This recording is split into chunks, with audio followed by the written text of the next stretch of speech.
A billionaire businessman discovers he has triplets he never knew about, forcing him to confront his past mistakes and choose between his empire and a chance at fatherhood. But before we continue with this heartwarming story, make sure to subscribe to stay updated with more touching family tales, and let us know in the comments where you're watching from today. Nathaniel Pierce stood at the window of his penthouse office. Looking down at the city below, everything he saw belonged to him, or at least that's how it felt. At 47, he had more money than he could spend in 3 lifetimes. His company, Pierce Global Holdings, was worth billions. The headlines called him one of the most eligible bachelors in the country, but tonight, something felt different. Mr. Pierce, his assistant Denise, knocked on the door. "Your dinner reservation at Marcello's is in an hour, and the board members are already on their way." Nathan adjusted his expensive tie and grabbed his jacket. Another night, another business dinner. This was his life now. Meetings, deals, and more meetings. He liked it this way. At least that's what he told himself. "Thank you, Denise. You can head home now." He smiled at his assistant, a woman who had worked for him for 15 years and probably knew him better than anyone else. Denise hesitated at the door. "There was one more thing, sir. A letter came for you today from Harlow and Associates law firm." Nathan froze. Harlow, a name he hadn't heard in years, a name he tried very hard not to think about. "Just put it on my desk," he said, trying to sound casual, but his heart was racing. After Denise left, Nathan picked up the envelope. He didn't need to open it to know who it was from.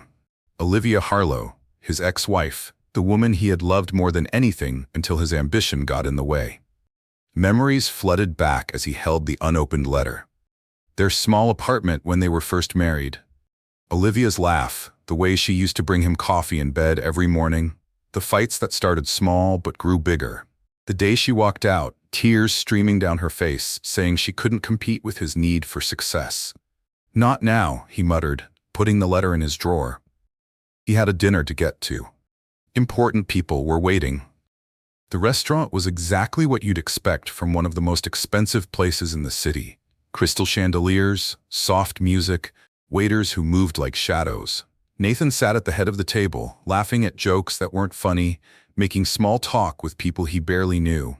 And then I told him the stock wasn't worth the paper it was printed on. One of the board members, Glenn, was saying. Everyone laughed on cue. That's when Nathan saw her. She was sitting 3 tables away, still as beautiful as the day he met her. Olivia. Her dark hair was shorter now, but her smile, that smile that had once been his whole world, was exactly the same. She was having dinner with someone Nathan couldn't see clearly. Then he heard it. Children laughing. 3 children, to be exact, all about 5 years old, gathered around Olivia's table. 2 girls and a boy. They had her smile, but something about them made Nathan's blood run cold.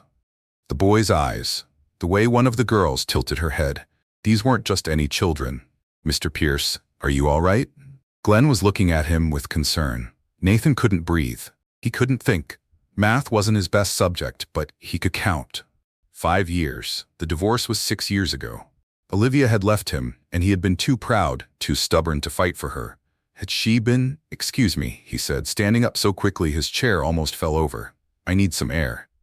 But instead of heading to the door, his feet carried him toward Olivia's table. She was laughing at something one of the girls had said when she looked up and saw him. The laughter died on her lips. "Nathan," she said softly, not angry, not happy, just careful. The children looked up at him curiously. The boy had his eyes. Exactly his eyes. "Are they?" He couldn't finish the sentence. Olivia's face changed. Something like fear mixed with determination crossed her features. "They're mine," she said firmly. "Mommy, who's that?" one of the girls asked. The one with Olivia's exact smile. "Just someone Mommy used to know," Olivia answered, but her eyes never left Nathan's face. A long time ago. Nathan felt like the room was spinning. These children, these beautiful, perfect children, they had to be his. The timing, their faces, the way they moved. How had he not known? Why hadn't she told him? "We need to talk," he managed to say. "No, we don't," Olivia replied, but her voice shook slightly. "You made your choice a long time ago, Nathan. You chose your empire over everything else, over me, over us." "But," he lowered his voice, aware of the curious looks from nearby tables. "Mine," Olivia repeated firmly. They're mine. I tried to tell you, Nathan. When I found out I was pregnant, I called your office dozens of times. I wrote letters. You had changed your number. Your assistant, not Denise, the one before her, said you were too busy. After a while, I got the message you didn't want to be found. Nathan felt like he'd been punched in the gut. He remembered those months after Olivia left, how he'd thrown himself into work, changed his number, hired a new assistant, anything to avoid dealing with the pain of losing her. I didn't know, he whispered. Would it have made a difference? Olivia asked, and for a moment he saw the pain she still carried. Would you have chosen differently? Before he could answer, one of the girls tugged at Olivia's sleeve. Mommy? Can we have dessert now? You promised. Olivia's face softened as she looked at her daughter, their daughter. Of course, sweetie. Why don't you three look at the dessert menu and pick something special? The children eagerly grabbed the menus, giving Nathan a chance to really look at them. The boy had his mother's dark hair but his father's strong jaw. Even at this young age, the girls were identical twins, perfect mixtures of him and Olivia. What are their names? He asked quietly. Olivia hesitated, then sighed. Emma and Claire are the girls. The boy is Lucas.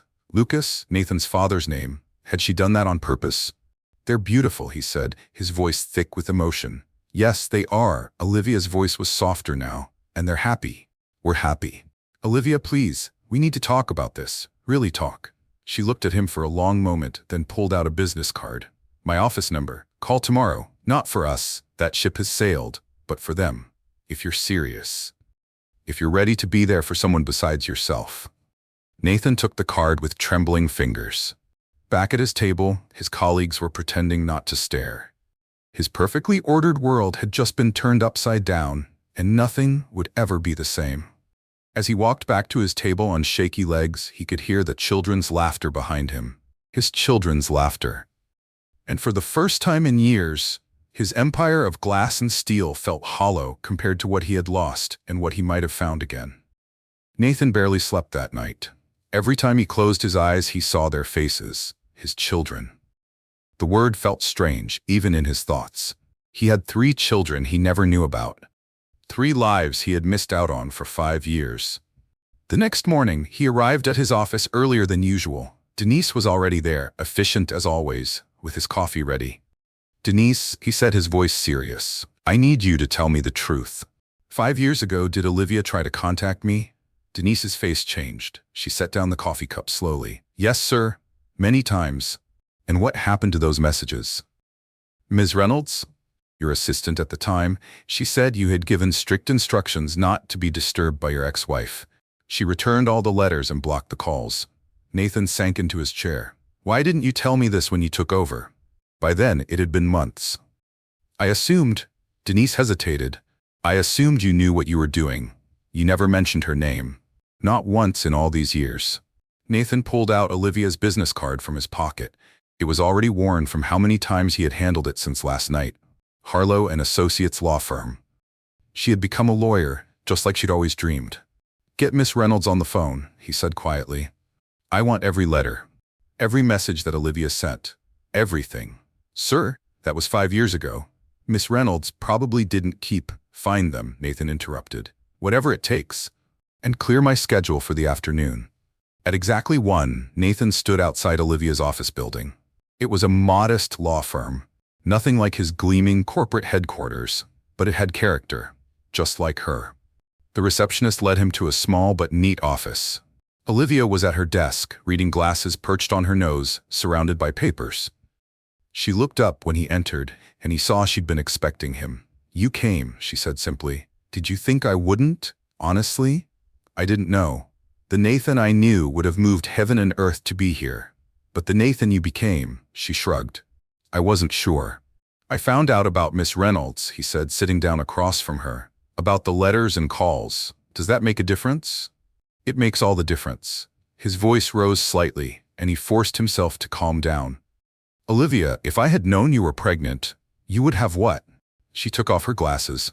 Thrown money at the situation? Added us to your busy schedule between board meetings? That's not fair. No? Tell me something, Nathan. Yesterday at the restaurant, that was a business dinner, wasn't it? Some important deal you couldn't miss? He nodded slowly. And how many of those dinners do you have in a week? That's different. I didn't know I had a family, but you did have a family. You had me. And that wasn't enough. The truth of her words hit him hard. She was right. Even before she left, he had been pulling away, choosing work over their marriage, success over love. Tell me about them, he said softly. Please. Something in his voice must have reached her, because her expression softened. She opened a drawer and pulled out a photo album. Emma is the oldest by 2 minutes, she said, showing him a picture. She's the artist of the family. Always drawing. Always creating something. Claire is our little scientist. She wants to know how everything works. And Lucas, she smiled, Lucas is just like you were, before the money changed everything. Kind, thoughtful, always trying to make people laugh. Nathan's throat tightened as he looked at the photos. First steps, first words, first day of preschool. All the moments he had missed. They've asked about their father, Olivia continued. I've never lied to them. I told them their daddy was someone I loved very much, but he had to go away. And now, Nathan's voice was barely a whisper. Now, Olivia sighed. Now they're old enough to start asking harder questions. And honestly, I don't know what to tell them anymore. Tell them the truth, Nathan said. Tell them their father was a fool who lost his way, but he wants to make it right. It's not that simple, Nathan. They have a life, a routine, they're happy. I'm not asking to disrupt their lives. I'm asking for a chance to know them, to be their father. And what happens when the next big deal comes along? When your empire needs you more than they do? Nathan reached across the desk and took her hand. She didn't pull away. I was wrong, Olivia, about everything. I thought success meant having the biggest company, the most money. But sitting in that restaurant last night, watching our children laugh, that was worth more than every deal I've ever made. Tears formed in Olivia's eyes. I wanted to tell you so many times, even after the pregnancy, after they were born. But you had made it so clear that your new life didn't have room for me. I couldn't bear to be rejected again. I'm sorry, he said, and he meant it more than any words he'd ever spoken. I know those words aren't enough, but I am so sorry. Just then, his phone buzzed. Denise's name flashed on the screen. Without hesitation, Nathan turned the phone off completely. Olivia noticed. Don't you need to get that? No, he said firmly. Nothing is more important than this conversation. She studied his face for a long moment. The children have a play at school next week. They're doing the 3 Little Pigs. Emma is the smart pig who builds with bricks. Would it be okay if I came? Third row, left side, Olivia said quietly. That's where I always sit. It starts at 2. Nathan felt hope bloom in his chest for the first time since last night. I'll be there. Nathan, Olivia's voice stopped him as he stood to leave. If we do this, if we let you into their lives, you have to be sure, really sure, because if you disappear on them like you did on me, I won't. He promised. I've spent the last 5 years chasing things that don't matter. I'm done running. As he walked out of her office, Nathan pulled out his phone and turned it back on. Dozens of messages and missed calls lit up the screen. Important people demanding his attention, deals waiting to be made, money waiting to be earned. For the first time in his life, none of it seemed to matter. He called Denise. Cancel everything next week and find me some books about parenting. And what do 5-year-olds like? What toys? What games? I need to learn everything. Of course, Mr. Pierce, Denise replied, and he could hear the smile in her voice. And sir, it's good to have the old you back. Nathan looked back at Olivia's office building. Somewhere in this city, 3 children were going about their day, not knowing that their father's heart was already overflowing with love for them. He had a lot to make up for, a lot to prove, but for the first time in years, he was ready to fight for something real. The elementary school auditorium was packed with parents, all holding phones and cameras ready to record the 3 Little Pigs. Nathan sat nervously in the 3rd row, left side, just where Olivia had told him to be. He had left 3 board meetings and $1 million deal to be here, and for once, he didn't regret it one bit. Olivia arrived with the children, all 3 of them dressed in their costumes. She noticed him immediately, but didn't seem surprised. She had known he would come. He had texted her every day this week to confirm the time and place.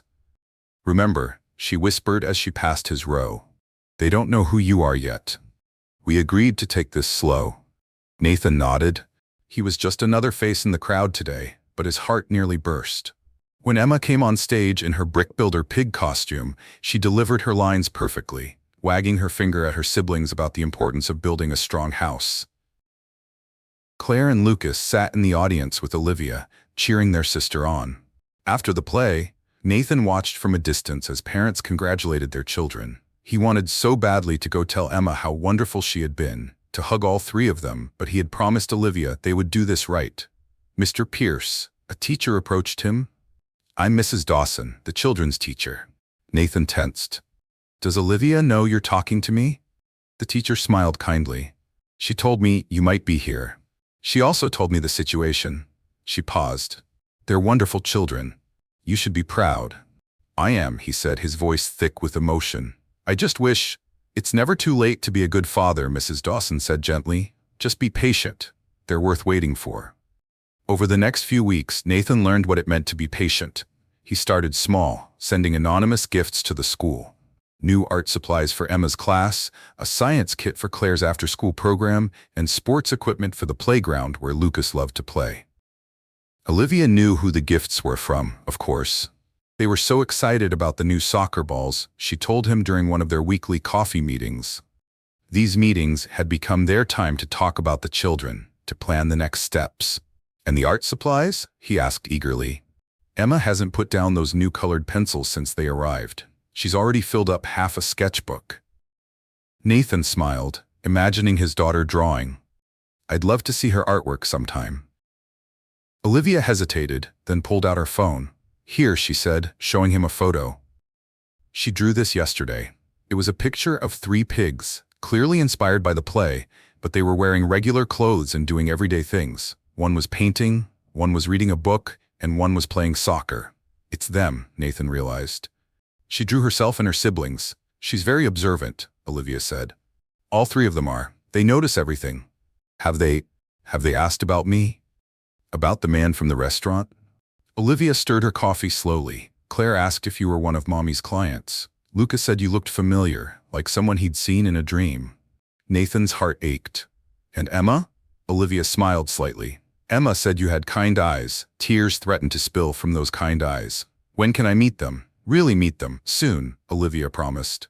"But first, there's something else we need to discuss." She pulled out 3 folders from her bag. Each had a child's name on it. "These are their medical records, school reports, everything you should know. If you're going to be in their lives, you need to know about Claire's mild allergies, about Lucas's fear of thunderstorms, about Emma's asthma." Nathan took the folders like they were made of gold. "I'll memorize every word." "There's more," Olivia continued. "Claire has a science fair next month. Lucas has soccer practice every Tuesday and Thursday. Emma has art classes on Wednesdays. Their world doesn't run on business hours, Nathan. They need consistency." "I'll rearrange everything," he said without hesitation. "Denise is already working on restructuring my schedule. I'm delegating more to my VPs. And what about your board? Won't they object to their CEO suddenly working half days?" Nathan's face hardened. "Let them object. I've given that company everything for 15 years. It's time I gave something to my family instead." The word family hung between them, heavy with meaning. They weren't a couple anymore. Both had been clear about that, but they were connected by something stronger than romance. 3 beautiful children who deserved the best of both their parents. That evening, Nathan sat in his penthouse, spreading the folders across his coffee table. He had ordered pizza, something he hadn't done in years, and settled in for a night of learning about his children. Claire was allergic to strawberries and peanuts. Lucas had won a Most Improved Player award in his soccer league last season. Emma had been chosen to have her artwork displayed in the school hallway. His phone buzzed constantly with business calls, but he ignored them all. Instead, he opened his laptop and started making notes. Soccer gear in Lucas's size, art supplies Emma might like, science books for Claire. Not to send to the school this time, but to have ready at his place, just in case they ever wanted to visit their father. The next morning, he called his real estate agent. "The penthouse isn't right," he said. "I need something more family-friendly, a place with a yard, near good schools." "But sir, you just renovated the penthouse last year." Things change, Nathan said, looking at a crayon drawing Olivia had given him. Emma's latest masterpiece. People change. Later that week, he met Olivia for their regular coffee. She looked troubled. "What's wrong?" he asked immediately. "It's Lucas," she said. "He has a Father Sunday at school next week. He usually takes his uncle, my brother Aaron, but this morning he asked me why he doesn't have a dad like his friends do." Nathan's heart squeezed painfully. "What did you tell him?" "I told him that families come in all different shapes and sizes, that some kids have two parents, some have one, some have more. But," she looked directly at him, "I think it's time for you to meet them properly. This time, not as a stranger in a restaurant, but as—" She took a deep breath. "As their father." Nathan felt like his heart might explode. "Are you sure?" "No," Olivia admitted, "but they deserve to know. And you've proven over these past weeks that you're serious about this. You haven't missed a single coffee meeting. You've learned their schedules, their likes and dislikes. You're trying." "When?" His voice was barely a whisper. "This Saturday, I'm taking them to the park near our house. They love the playground there." She smiled slightly. "I hear it just got some brand new equipment." Nathan tried to look innocent. The playground renovation had been his latest anonymous gift to the community. "Thank you," he said softly, "for giving me this chance." "Don't thank me yet," Olivia warned. "This is just the beginning, and it won't be easy. They might be angry, confused, afraid. We need to be ready for anything." "We'll handle it together," Nathan said. Then, realizing how that sounded, he added quickly, "As parents, I mean. Not as—" "I know what you meant," Olivia said gently. "And you're right. Whatever happens Saturday, we'll handle it together. For them." Nathan left the coffee shop feeling like he was walking on air. After 5 years of living in a world of cold business deals and empty success, he was finally going to meet his children, really meet them. He had 3 days to prepare for the most important meeting of his life. No business deal, no corporate merger, no billion-dollar contract could compare to this.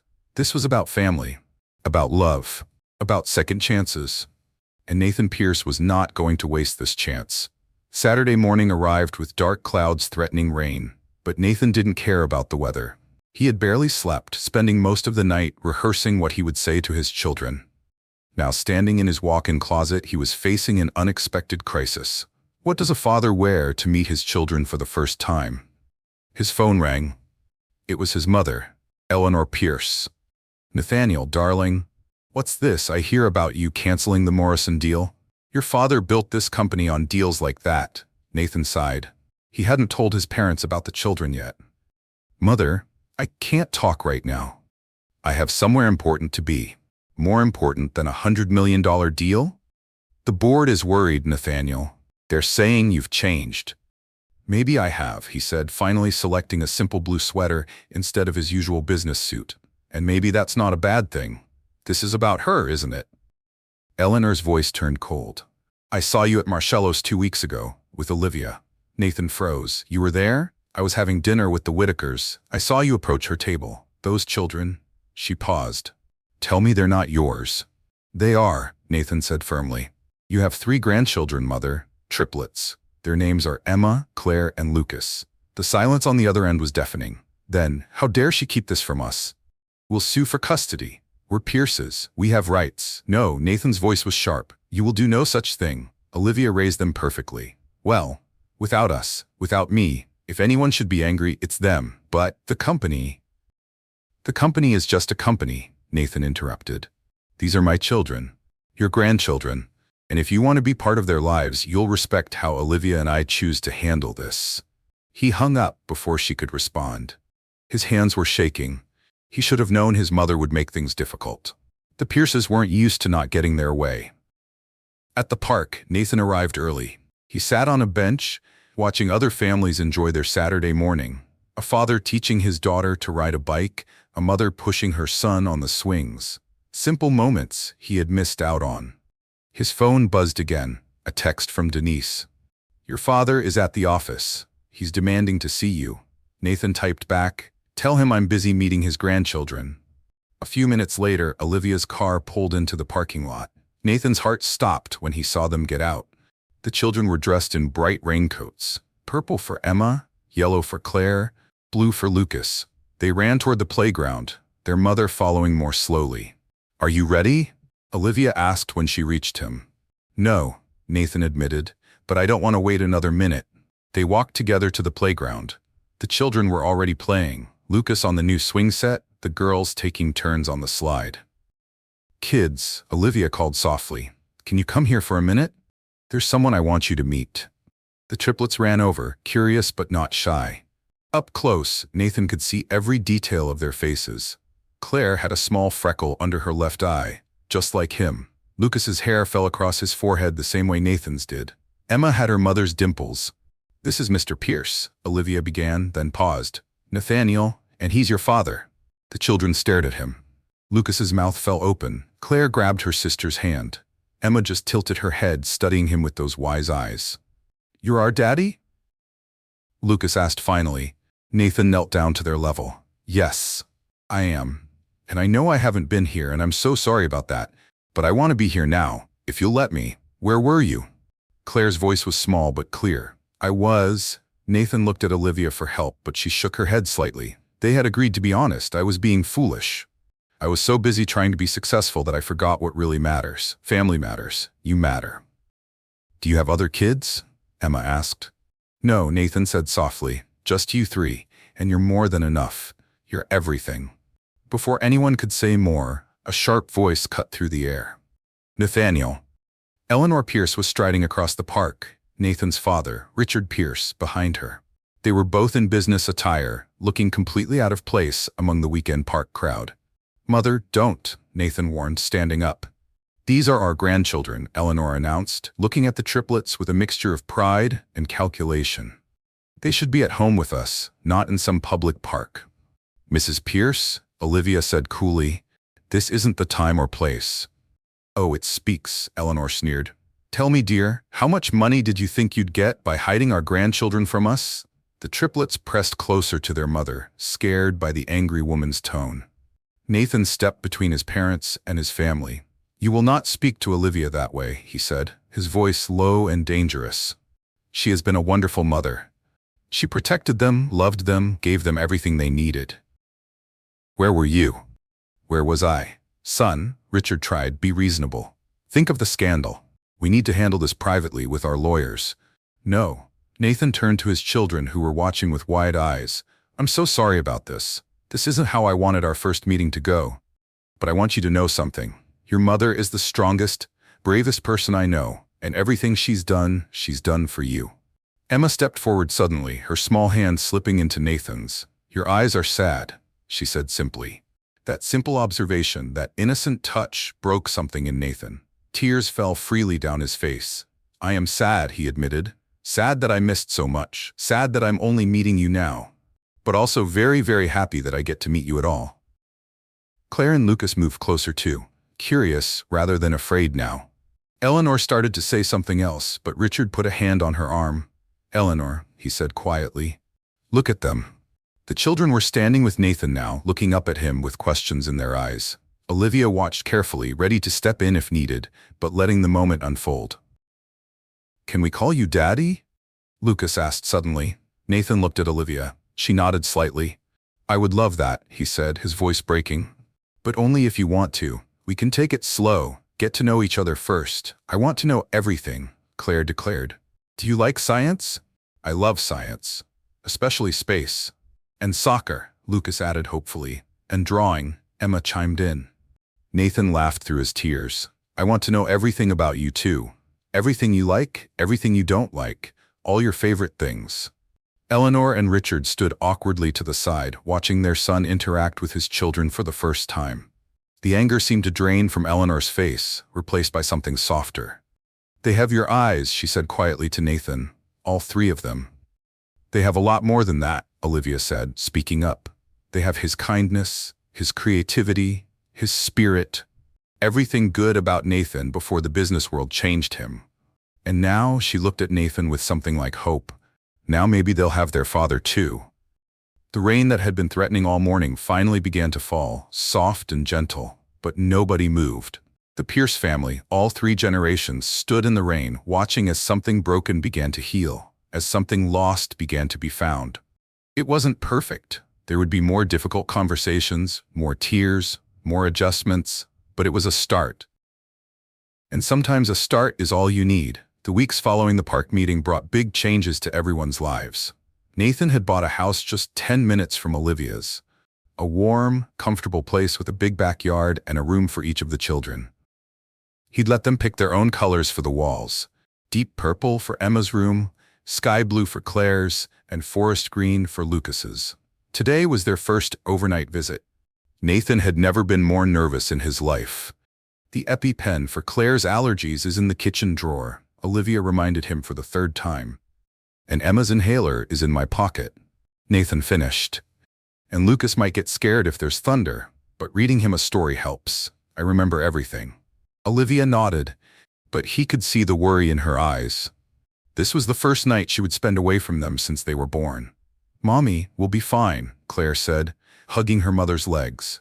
"Daddy has a telescope. He's going to show us the stars." The word daddy still made Nathan's heart skip a beat. The children had started using it naturally, though sometimes they still called him Nathan.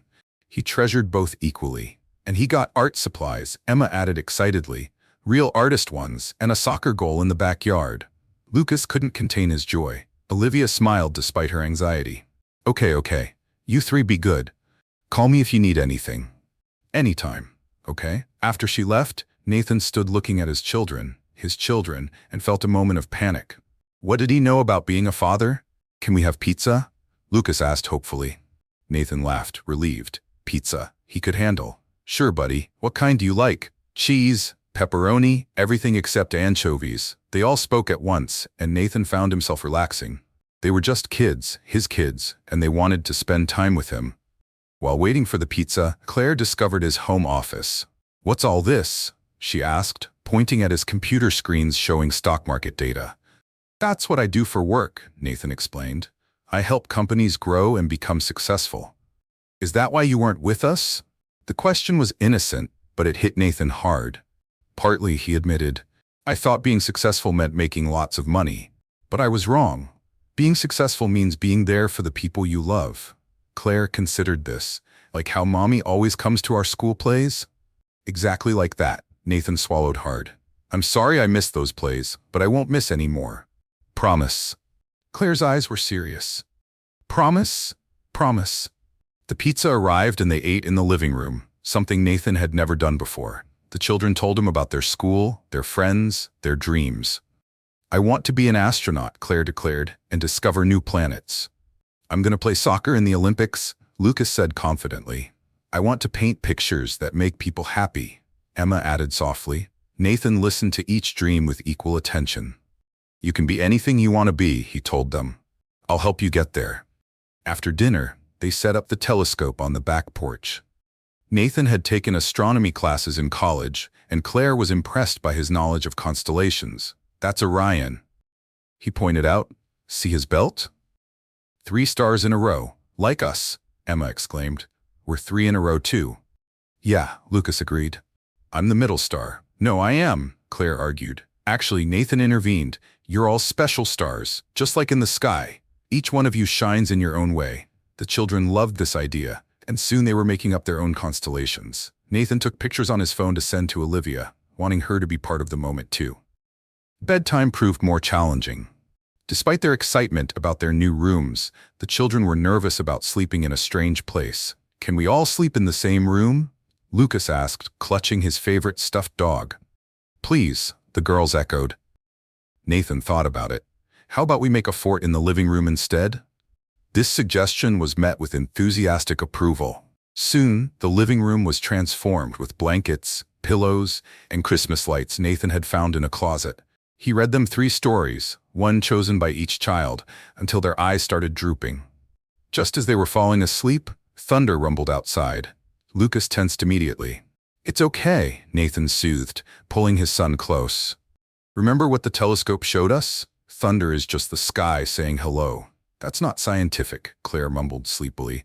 "No," Nathan agreed, "but sometimes it's okay to believe in a little magic." The children finally fell asleep, but Nathan stayed awake, watching them breathe. His phone buzzed. A text from Olivia. "Everything okay?" He sent her the photos from their stargazing session, adding, "All good." They're amazing. Olivia's reply came quickly. We did make beautiful children, didn't we? Nathan smiled in the dark. Yes, we did. The next morning, Nathan woke to find Emma already up, drawing quietly in the corner. She had captured their blanket fort perfectly, with 3 small figures sleeping inside and a larger one watching over them. Is that us? He asked softly, not wanting to wake the others. Emma nodded. It's our first night as a real family. Nathan felt tears coming again. He seemed to cry a lot these days, but these were happy tears. Can I keep this drawing? I'd like to frame it for my office. Your work office? Emma looked surprised. Yes, so when I'm there, I can remember what really matters. Later that morning, when Olivia came to pick them up, she found them all in the kitchen attempting to make pancakes. There was flour everywhere, and the pancakes were oddly shaped, but everyone was laughing. Mommy, the children ran to hug her. We saw stars and made a fort, and Daddy let us put chocolate chips in the pancakes. Olivia raised an eyebrow at Nathan, who shrugged sheepishly. It was a special occasion. Can we come back next weekend? Lucas asked. Please, the girls added. Olivia looked at Nathan. He tried to keep his face neutral, but she could see the hope in his eyes. We'll see, she said. But she was smiling. Maybe next time we could all have dinner together. Nathan's heart leaped at the suggestion, not because he thought it meant anything romantic. They were both clear about that chapter being closed, but because it meant she was beginning to trust him with their children. As they were leaving, Claire turned back.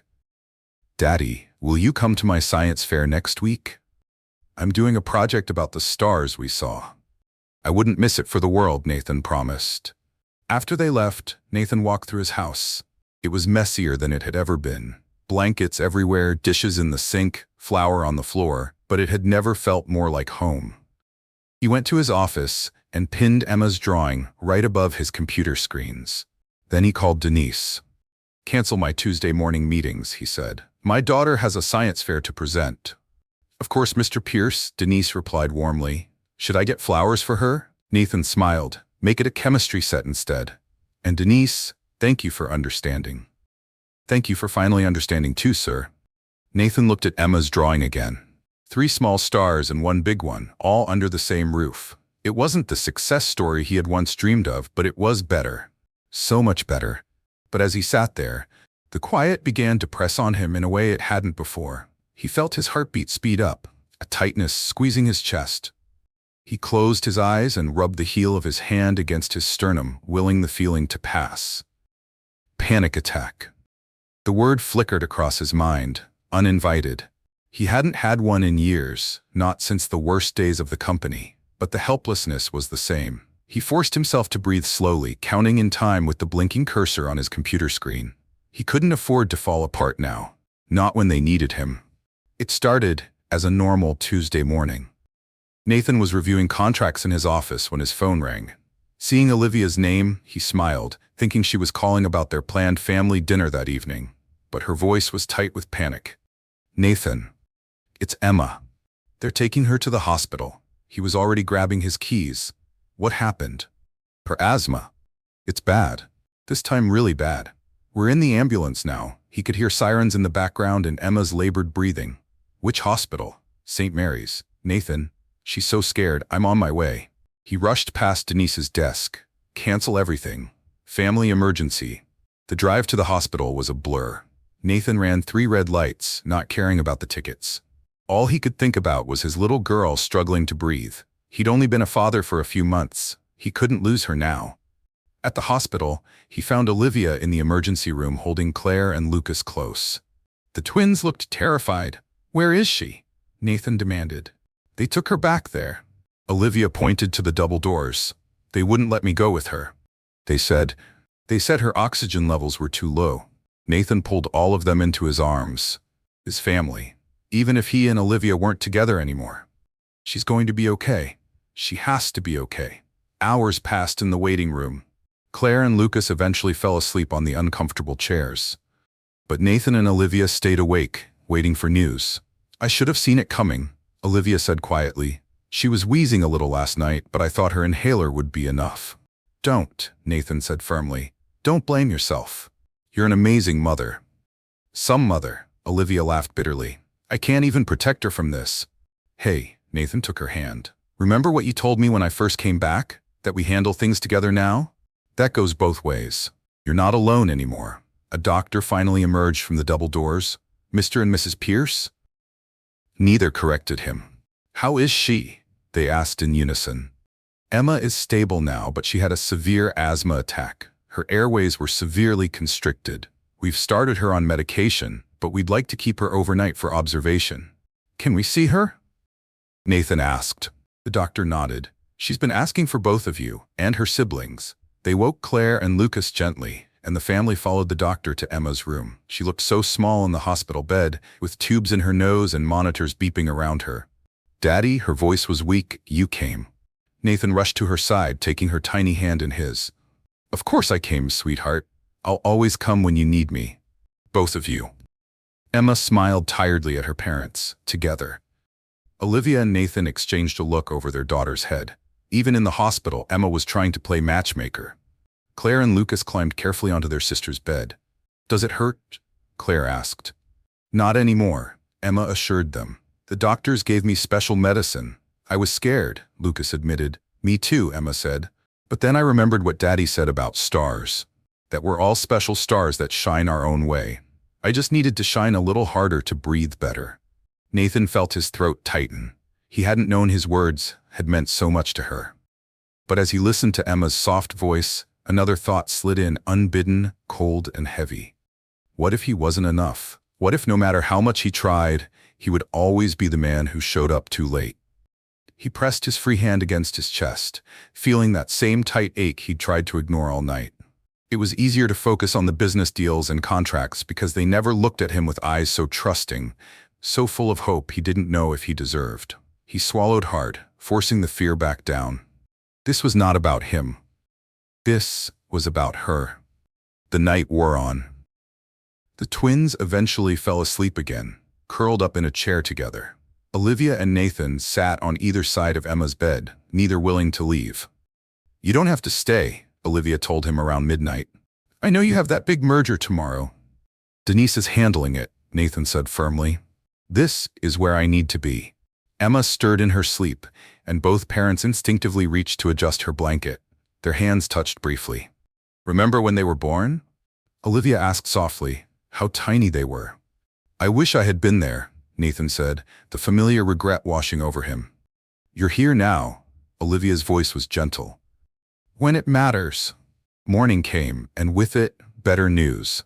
Emma's breathing had improved significantly, and the doctor said she could go home the next day.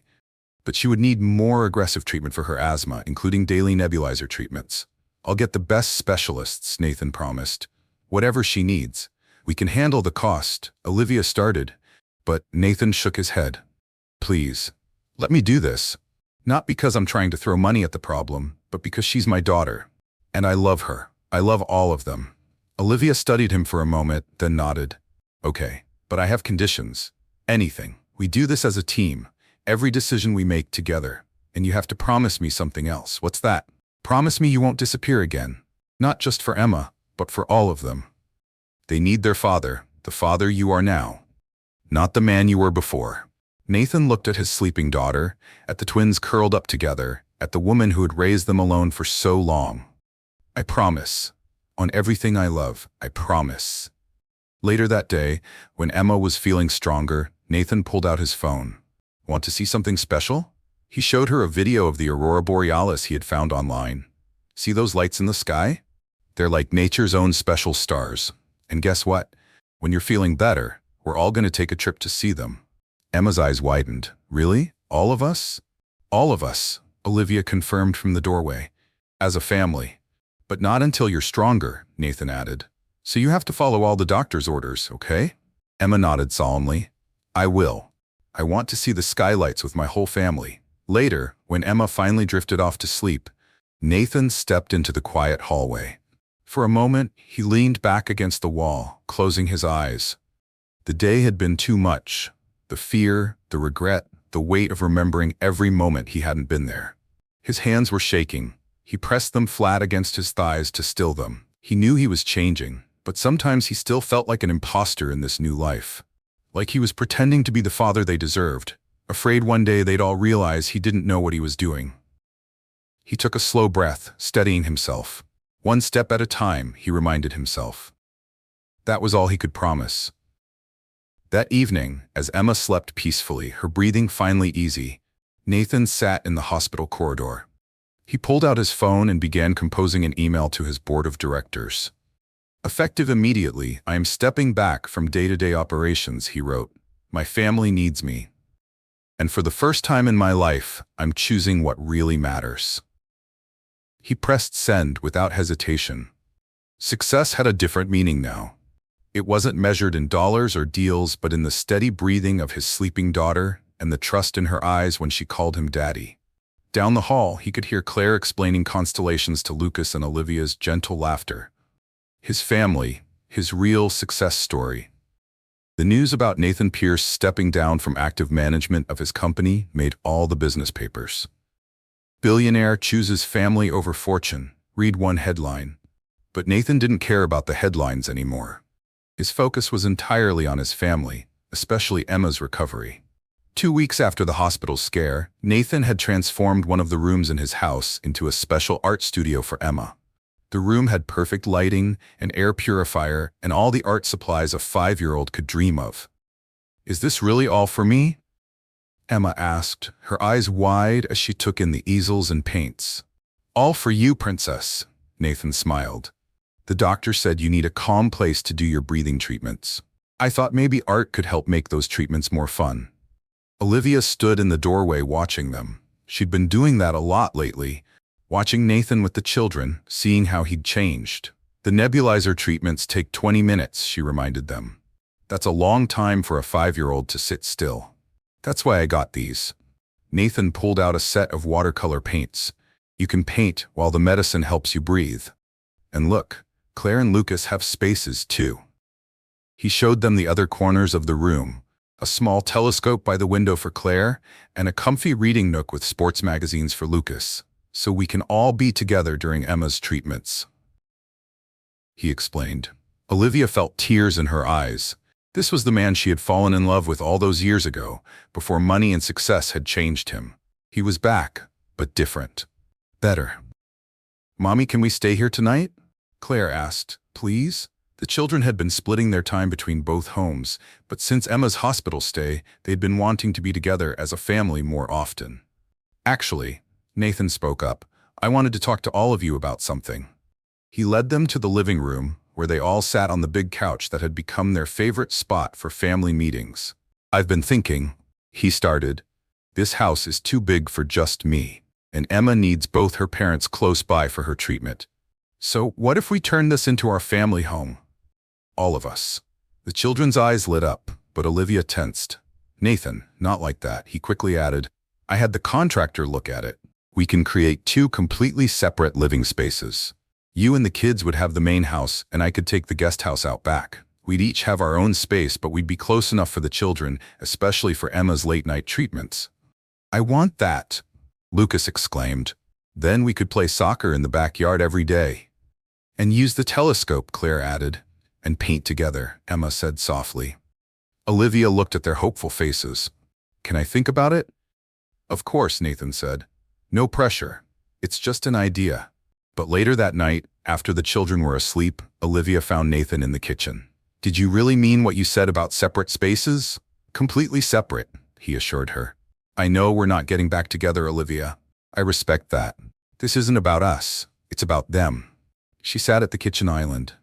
The thing is, you're different now. I had to be, he said simply. When I saw Emma in that hospital bed, I finally understood what you tried to tell me all those years ago. Success means nothing if you don't have people to share it with. The old Nathan would have just thrown money at the problem, hired nurses, bought medical equipment. The old Nathan was an idiot. He smiled sadly. The old Nathan missed first steps, first words, first everything. I can't get those moments back, but I can be here for all the moments to come. Just then, they heard coughing from upstairs. Both parents rushed to Emma's room, finding her sitting up in bed, wheezing slightly. I got it, Nathan said, already reaching for the nebulizer. He sat on the bed, helping Emma with her mask while Olivia got her art supplies ready. Tell me a story, Emma asked through the mask. Which one would you like? Nathan asked. The one about how you and Mommy met. Nathan and Olivia exchanged looks. They had never told the children that story. Well, Nathan began. It was a rainy day, much like today. As he told the story of meeting Olivia in a coffee shop during law school, before he'd inherited his father's company, before money had seemed so important, he watched his daughter paint. Her breathing eased as she listened and created. Claire and Lucas wandered in, drawn by the story. Soon all three children were sitting on the bed, listening to tales of their parents' past. And then, Daddy got really silly and spilled coffee all over himself, Olivia added, making the children giggle. Only because you made me nervous, Nathan defended himself, grinning. You were the prettiest girl I'd ever seen. Are you still in love? Claire asked innocently. The adults paused. Finally, Olivia spoke. We love each other differently now. We love each other as your parents and as friends. That's okay too, Emma said wisely, as long as we're together. Later, after the children were asleep again, Olivia looked at the house plans Nathan had drawn up. The guest house really would be completely separate. Totally. You'd never even have to see me if you didn't want to. She smiled. That's not what I want. The children need both of us, and you've proven that you can be the father they deserve. Is that a yes? It's a let's try it. For them. Nathan nodded, understanding completely. This wasn't a romantic reunion. It was something different, something maybe even more important. The next morning he called his contractor. As he discussed the renovations, he looked out at the garden, where his children were playing. Lucas was practicing soccer moves. Claire was explaining something scientific to her siblings, and Emma was setting up her easel. His phone buzzed with messages from the office, from board members concerned about his decision to step back. He ignored them all. Instead, he took a picture of his children and sent it to his mother. This is what real success looks like, he wrote. Eleanor's response surprised him. Yes. It does. Your father and I would like to come for dinner this weekend, if that's okay with Olivia. Nathan smiled. Everyone was learning, changing, growing, all because of three little stars who had shown them what really mattered. In her art studio, Emma was painting again. This time her picture showed two houses, one big, one small, with 5 people in between them. Above them she painted a bright blue sky filled with stars. That's beautiful, Nathan said, watching over her shoulder during her morning breathing treatment. It's us, Emma explained. All of us together. Different, but still a family. Out of the mouths of babes, Nathan thought. Different, but still a family. Maybe that was the best kind of family to be. Moving day brought chaos to the Pierce property. Movers carried furniture, while construction workers put the finishing touches on the renovated guest house. The children ran excited circles around everyone, darting between boxes and workers. Be careful, Olivia called out as the triplets nearly collided with a man carrying paint cans. I got them, Nathan said, scooping up Lucas under one arm and Claire under the other. Emma followed, giggling at her siblings' predicament. Daddy, put us down. Claire squealed. I don't know, Nathan pretended to think about it. What do you think, Emma? Should I put them down? Only if they help me organize my art supplies, Emma bargained, showing a hint of her father's business sense. Nathaniel Pierce watched this scene from the front porch, a strange expression on her face. She had come to help with the move, bringing an army of professional organizers with her, but now she was just watching her son with his children. He's different with them, isn't he? Olivia said, joining her former mother-in-law on the porch. Eleanor nodded slowly. I haven't seen him laugh like that since before you left. He's found his way back to himself, Olivia observed. The real Nathan, not the one the business world created. Eleanor turned to her daughter-in-law, ex-daughter-in-law, she corrected herself mentally. I owe you an apology, Olivia. What I said at the park that day, it was unforgivable. But not unexpected, Olivia said gently. You were protecting your son, your family name. I was wrong, Eleanor admitted. You protected those children far, far better than we ever could have. You gave them love instead of a legacy. Inside the house, Nathan was helping the children set up their rooms. Each child had picked a special project to do with their father. In Claire's room, they were hanging a massive solar system model from the ceiling. Jupiter's the biggest planet, Claire informed him seriously. That's right, Nathan agreed. Just like you're the biggest, by 2 minutes. But size doesn't matter, Claire recited something her mother often said. We're all special in different ways. In Lucas's room, they were setting up a display case for his growing collection of soccer trophies. Even the participation ones? Nathan asked. Mommy says every trophy tells a story, Lucas explained, even the ones that don't say winner. Emma's room took the longest. They had to set up her easel just right, position her nebulizer where she could reach it easily, and arrange all her art supplies by color. Perfect, Emma declared finally. Nathan looked around at his daughter's room, remembering the sterile hospital room from just weeks ago. Yes, it is perfect. That evening, after the workers and movers had left, the family gathered in the kitchen. Eleanor had insisted on cooking dinner, or rather, having her chef cook dinner. Grandma, Claire asked as they ate, will you and Grandpa visit more now? Eleanor glanced at Olivia, who nodded slightly. We'd like that very much, dear. If it's all right with your parents? Both of them?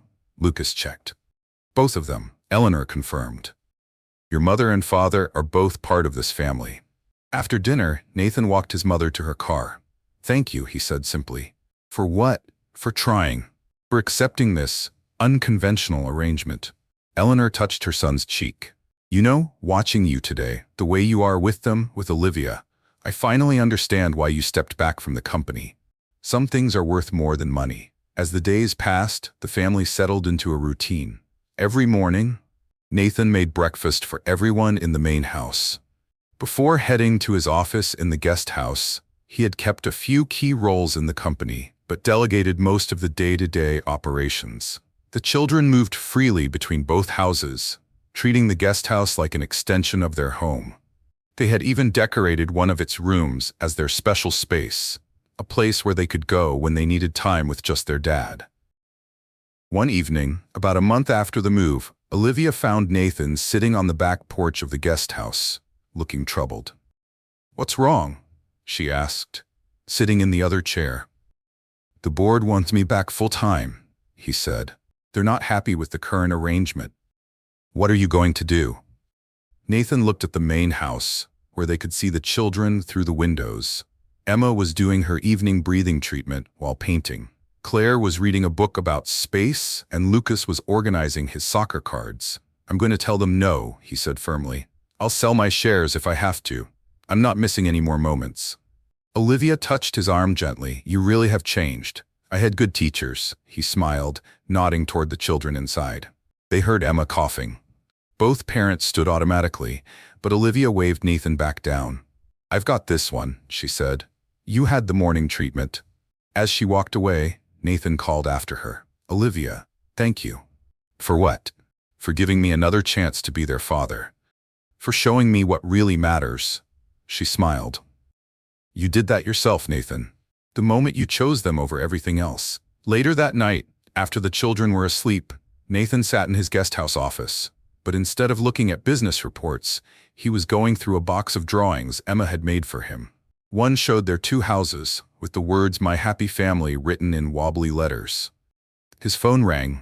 It was Richard, his father. The board called me, Richard said without preamble. They want me to talk sense into you. Nathan waited, tensing for the argument. I told them to go to hell. You what? I told them that my son had finally learned what I never did, that family comes first. Always. Richard's voice softened. I'm proud of you, son.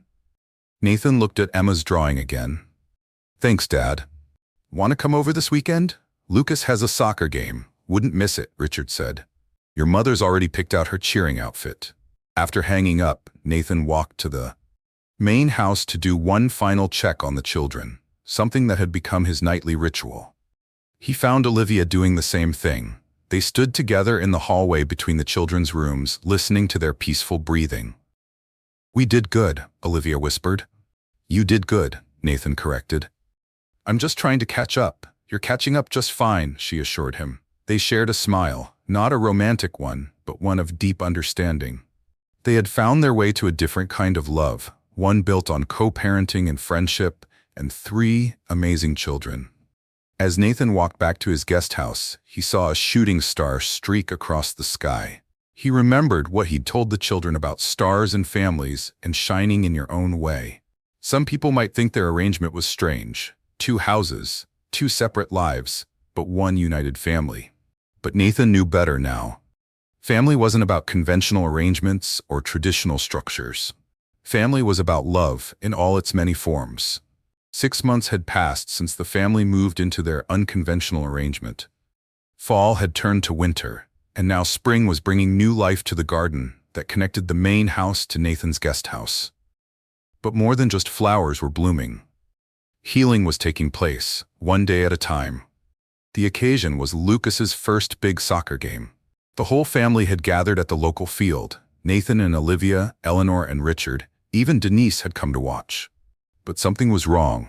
Lucas sat on the bench, refusing to play. "He's nervous," Olivia explained to Nathan. "He's afraid of disappointing everyone." Nathan looked at his son, seeing his own childhood fears reflected in those young eyes. Without hesitation, he walked over to the bench. "Hey, buddy," he said softly. "Want to tell me what's going on?" Lucas looked down at his cleats. "What if I mess up? What if I make you and Grandpa ashamed?" Nathan felt his heart break a little. How many times had he felt that same fear as a child? How many times had that fear driven him to push away everything that really mattered? "Lucas, look at me," he said, kneeling in front of his son. "Do you know what makes me proud? Not winning, not being perfect. What makes me proud is seeing you try your best, just like you do when you help Emma with her breathing exercises or when you listen to Claire's space stories even when you don't understand them." "Really?" Lucas looked up hopefully. "Really. And you know what else? It's okay to be scared. Being brave doesn't mean not being scared. It means doing something even though you're scared." From the sidelines, Richard watched this exchange. He turned to Eleanor, his voice thick with emotion. We should have been that kind of parents to him." Eleanor squeezed her husband's hand. "He learned from our mistakes. He became a better parent than we were." Lucas finally stood up, ready to join the game. Before running onto the field, he hugged his father tight. "Thanks, Daddy." The game wasn't perfect. Lucas's team didn't win. But every time he looked at the sidelines, he saw his whole family cheering for him. Not because he was winning, but because he was trying. After the game, as the family walked to their cars, Richard pulled Nathan aside. "Son, I need to say something," he began, "something I should have said years ago." Nathan waited, seeing the struggle in his father's face. "I'm sorry," Richard said finally. "I'm sorry for making you think that success in business was more important than success in life. I'm sorry for pushing you so hard that you almost lost what really mattered." Nathan felt tears threatening. "Dad, no, let me finish. Watching you with your children, seeing how you've chosen them over everything else, it's made me realize how wrong I was. The company, the money, none of it means anything compared to this." "I learned that too late," Nathan admitted. "Not too late," Richard corrected. "Look around you." Nathan did. He saw Claire showing her grandmother a new constellation she'd discovered. Emma was drawing the soccer field in her sketchbook, while Olivia held her inhaler, just in case. Lucas was still on the field practicing penalty kicks, even after the game. That evening, they all gathered at the main house for dinner. A new family tradition. Eleanor and Richard had shed their formal business attire for casual clothes, looking more relaxed than Nathan had ever seen them. "Grandma?" Emma asked as they ate. "Will you teach me to make cookies like you used to make for Daddy?" Eleanor nearly dropped her fork. You want to bake with me? If that's okay," Emma said shyly. "Oh, sweetheart." Eleanor's voice wavered. "Nothing would make me happier." Later, as the children showed their grandparents their rooms, Olivia found Nathan in the kitchen doing the dishes. "Your parents have changed too," she observed. "They're trying," Nathan agreed. "Just like I am. You've done more than try, Nathan. You've succeeded where it matters most." He looked at her curiously. "What do you mean? Remember when we were first married, how you used to say you wanted to be a success story? I was so wrong about what that meant." "No," Olivia smiled. "You just needed time to figure out what kind of success story you wanted to be. And now look, you're the story of a father who chose love over money, who learned from his mistakes and became better because of them." From upstairs came the sound of laughter. Claire was apparently giving Grandpa Richard a lecture on the solar system, complete with sound effects. "We all have regrets," Olivia continued. "I regret not trying harder to tell you about the pregnancy. You regret not being there. Your parents regret how they raised you. But regrets don't matter as much as what we do next. When did you get so wise? Nathan teased. Around the time I had to raise triplets by myself, Olivia shot back, but her smile was warm. That night, after his parents had left and the children were in bed, Nathan sat in his guest house looking at old photos. He found one from his own childhood, a little boy in a suit standing stiffly beside his father at a board meeting. Next to it, he placed a recent photo of Lucas hugging him after the soccer game, both of them muddy and smiling. The contrast couldn't have been clearer. His phone buzzed with a text from Olivia. "Emma's asking for you. Bad dream." Within minutes, he was in the main house, holding his daughter as she cried about a nightmare. Claire and Lucas appeared too, drawn by their sister's distress. "Can we all sleep in the fort again?" Lucas asked. Nathan looked at Olivia, who nodded. Soon the living room was transformed into their familiar blanket fort. The children fell asleep listening to their parents tell stories about their own childhoods, not the fancy parties or business successes, but the small, real moments that made a family. As Nathan headed back to his guest house in the early morning hours, he realized something. The wounds of the past, his own childhood, his mistakes with Olivia, the years he'd missed with his children, they weren't gone, but they were healing, transforming into something else: wisdom, understanding, and most importantly, love. He looked back at the main house where his family slept peacefully. Success, he now knew, wasn't about what you gained. It was about what you gave back. And he had the rest of his life to give his children everything that really mattered. 1 year had passed since that fateful night at Marcello's. 1 year since Nathan had first seen his children, since his life had changed forever. Now, on a warm evening in spring, the restaurant was once again full of important people, but this time for a very different reason. "Happy birthday!" The crowd cheered as the triplets blew out their candles. 6 years old. Nathan could hardly believe it. The private room at Marcello's had been transformed. Gone was the stuffy business atmosphere and formal place settings. Instead, there were balloons, streamers, and 3 different cakes, one for each child's unique taste. "Make a wish," Olivia encouraged them. "But we already have everything we want," Claire said matter-of-factly. Eleanor dabbed at her eyes with a napkin. Next to her, Richard beamed with pride. They had come so far from being the cold, business-focused grandparents they once were.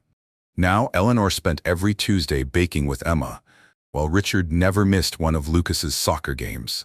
Speech. Denise called out. She had become like family over the past year, more than just Nathan's assistant. Nathan stood up, looking around the room. "A year ago, I sat in this restaurant thinking I had everything I needed.